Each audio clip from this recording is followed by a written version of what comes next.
Hello student, this is Shivani Chauhan. Welcome to easy path education. आज हम बात करेंगे पैरामेट्रिक टेक्निक्स में टी टेस्ट के बारे में इन डिटेल। टी टेस्ट के बारे में जानेंगे कि क्या है ये और कैसे यूज होता है, क्या फॉर्मूलेज है और कितने टाइप है।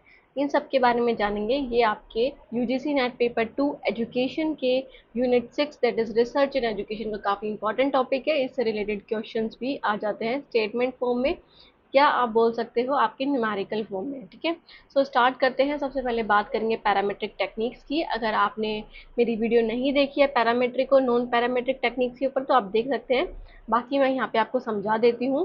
सो पैरामीटर्स क्या होते हैं? Parameters in statistics refers to a characteristics of the population such as its means और variance which is estimated using sample data. So basically हम नॉर्मल अगर लैंग्वेज में समझे तो पैरामीटर्स मतलब जिस चीज़ पे आप स्टैटिस्टिक्स कर रहे हो या फिर आप फॉर्मूला निकाल रहे हो या फिर जो भी चीज़ आपको मेजर करनी है उसके पैरामीटर्स दिए हों कि जिसके थ्रू आप क्या कर सकते हो, जिसके थ्रू आप उस फॉर्मूलाज में उनको पुट करके उनका आंसर निकाल सकते हो। ओके, तो जब आपको पैरामीटर्स दिए होते हैं जैसे कि मीन्स दिया होता है, वेरिएंस दिया होता है, तो इट मीन्स कि वो क्या है, वो पैरामीटर्स है। ओके, सो पैरामीट्रिक मेथड्स क्या हुए कि जहाँ पे वो मेथड्स, जहाँ पे वो जो पैरामीटर्स है दिए हुए हैं, so parametric methods are often those for which we know that the population is approximately normal or we can approximate using a normal distribution। तो अगर हम बात करें तो पैरामेट्रिक टेक्निक्स क्या होंगी जहाँ पे ये पैरामीटर्स के बारे में हमें पता होगा, दैट इज मीन के बारे में, वेरिएंस के बारे में, और हमें क्या पता होगा, और हमें पता होगा कि पॉपुलेशन के बारे में नॉलेज होगी हमें। ठीक है, कि पॉपुलेशन के बारे में नॉलेज होगी और वो नॉर्मली डिस्ट्रीब्यूट होगा, उनका जो डेटा होगा वो नॉर्मली डिस्ट्रीब्यूट होगा। नॉर्मली डिस्ट्रीब्यूट मतलब कि वो बेल शेप्ड कर्व होगा, नॉर्मल प्रोबेबिलिटी कर्व। ओके, तो वो बेल शेप्ड होगा, बिल्कुल इक्वल होगा। ओके, दोनों साइड से। सो नॉर्मल डिस्ट्रीब्यूशन होगा तभी आप पैरामेट्रिक टेस्ट का यूज कर सकते हो। So there are two parameters for a normal distribution. तो दो पैरामीटर्स है जिसके थ्रू आप नॉर्मल डिस्ट्रीब्यूशन डेटा के थ्रू आप पैरामेट्रिक टेस्ट का यूज कर सकते हो। तो मीन होना चाहिए और स्टैंडर्ड डेविएशन होना चाहिए। मीन और स्टैंडर्ड डेविएशन होना ज़रूरी है हमें पॉपुलेशन का, तभी हम पैरामेट्रिक टेक्निक्स को यूज़ कर सकते हैं।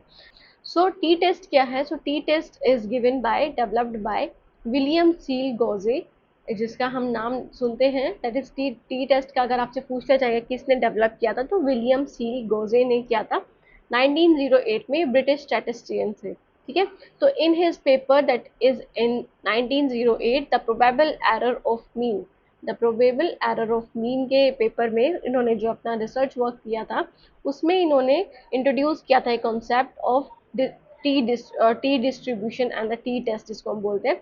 तो इसको स्टूडेंट टी डिस्ट्रीब्यूशन भी बोला जाता है और टी टेस्ट भी बोला जाता है।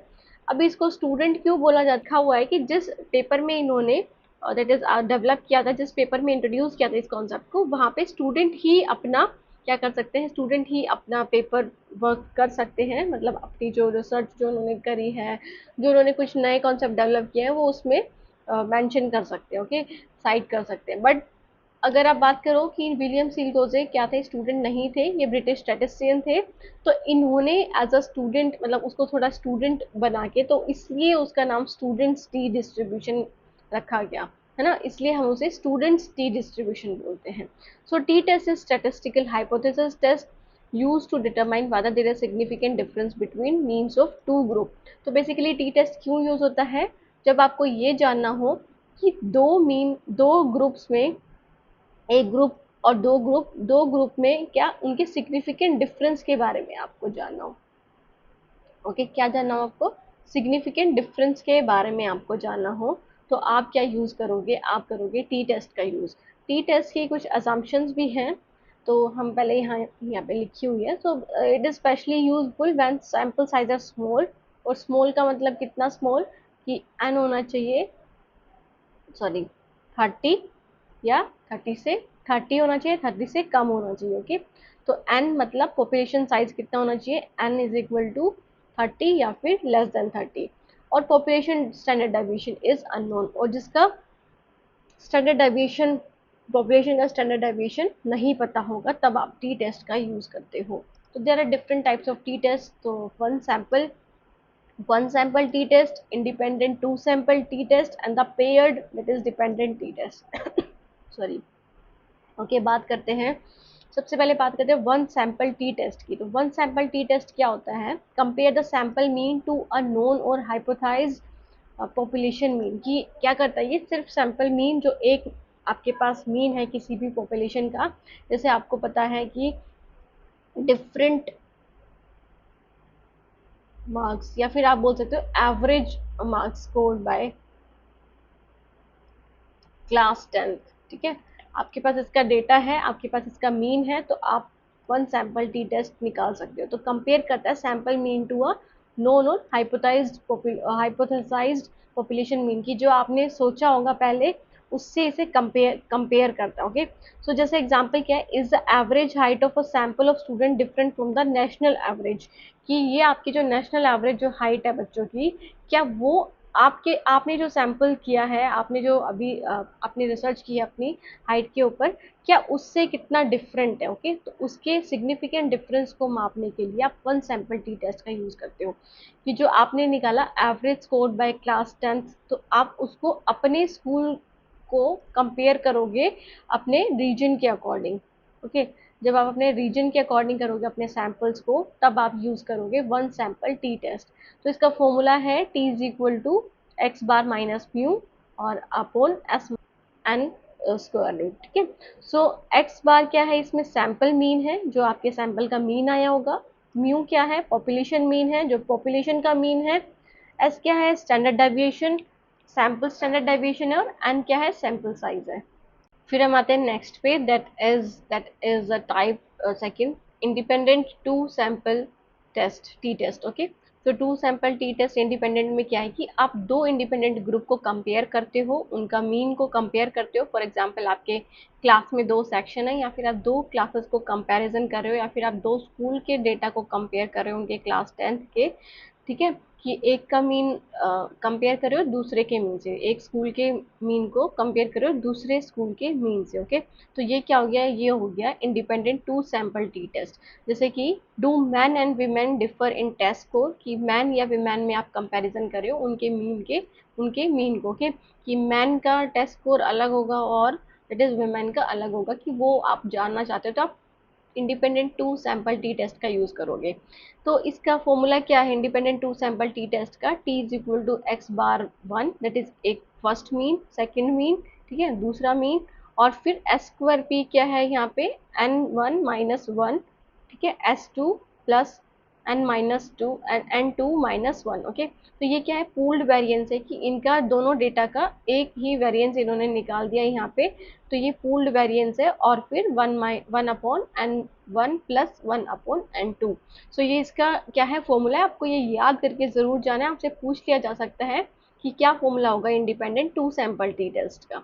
ओके, ज्यादा क्वेश्चन न्यूमेरिकल से आते नहीं है, अगर आएंगे तो वो आएंगे लेवल ऑफ सिग्निफिकेंस से, है ना।